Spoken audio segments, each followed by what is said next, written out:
DGP மாதிரி இருந்த என்னை கூட்டு போய் மறுபடியும் ஏடியா வைக்கிட்டாங்க. நான் நத்தம் விஸ்வநாதன் ஐயா, அப்போ எனக்கு மாவட்ட செயலாளர், முப்பெருந்துறை அமைச்சர், எல்லாரும் இருப்பாங்க. எவ்வளவு அசிங்கப்படுத்தணுமோ அவரெல்லாம் மரியாதை கொடுப்பாரு. அவர் கீழே இருக்கிற தலைவர்கள் இருப்பாங்கல்ல, அவருக்கு சேர் கொடுக்காத, அண்ணன் வருத்தப்படுவார், நத்தம் விஸ்வநாதன் வருத்தப்படுவார்னு அப்போ சொல்லுவாங்க. அது மாதிரிலாம் பண்ணி அதெல்லாம் பார்த்துட்டு பிறகு 16வது வருஷம் எல்லாரும் எம்எல்ஏ சீட்டு கேட்டவங்களுக்கெல்லாம் நேர்காணல் அழைப்பு வருது. 3 நாள் 4 நாள் அம்மாவுக்கு உடம்பு சரியில்லை. இந்த தம்பியில் நீங்களாம் வந்துருக்கீங்கள, எங்கள் மாவட்டம் எல்லாருமே வந்திருந்தாங்க. எத்தனை பேர் எத்தனை மாவட்டம்லாம் வந்துச்சுன்னு தெரியல.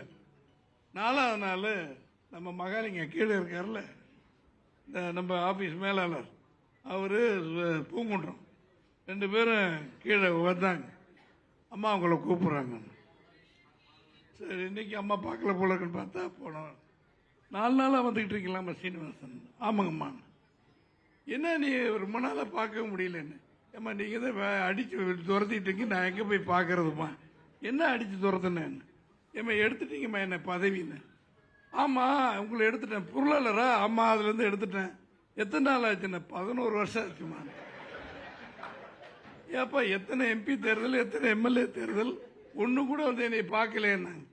இவ்வளோதாம எனக்கு கெட்ட நேரம், இன்னைக்கு கூப்பிட்டுருக்கீங்க அப்படின்னு அவன் சொன்ன. அன்னைக்கு ஏதாவது சொல்லியிருந்திருப்பாங்க, கோபத்தில் எடுத்திருப்பேன். எங்கேயாவது பார்க்க வேணாமா, என்னை பார்த்து பேச வேணாமான்னு? பார்க்குறவனையும் திட்டுறீங்க, பார்க்காதவனையும் திட்டுறீங்க, இதில் உங்களை பார்க்குறீங்க, எனக்கு நேரங்காலம் எப்போ வரும்னு தெரியலம்மான்னு.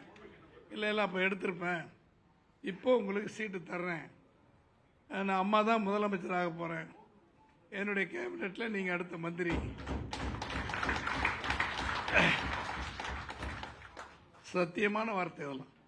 அம்மாவுக்கு எனக்கு நடந்தது. இல்லை எதுக்கு சொல்கிறேன்னா, தம்பி சொன்னார், central minister of surface transport, தரைவழி போக்குவரத்து கேபினெட் அமைச்சராக என்னை அறிவித்தாங்க.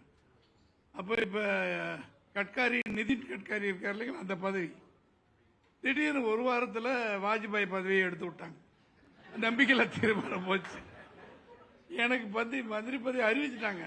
எனக்கு தபால்லாம் கொடுத்து போய் பதவி ஏற்றுங்க சீனிவாசன்டாங்க. அங்கே போகிறதுக்குள்ள சோனியா காந்தி அம்மா, அவன் யாரு, சுப்பிரமணிய சாமி, எல்லாம் டீ பார்ட்டி கொடுத்து வீட்டுக்கு அனுப்பிட்டாங்க. வாஜ்பாய் தபாலை கொண்டு போய் கொடுக்குறேன். அன்னைக்கு சாயங்காலம் அவர் காலி.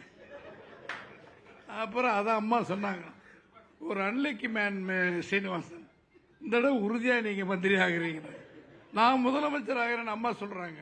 இப்போ தேர்தல் வரல, வேட்பாளர் தேர்ந்தெடுக்கிறாங்க.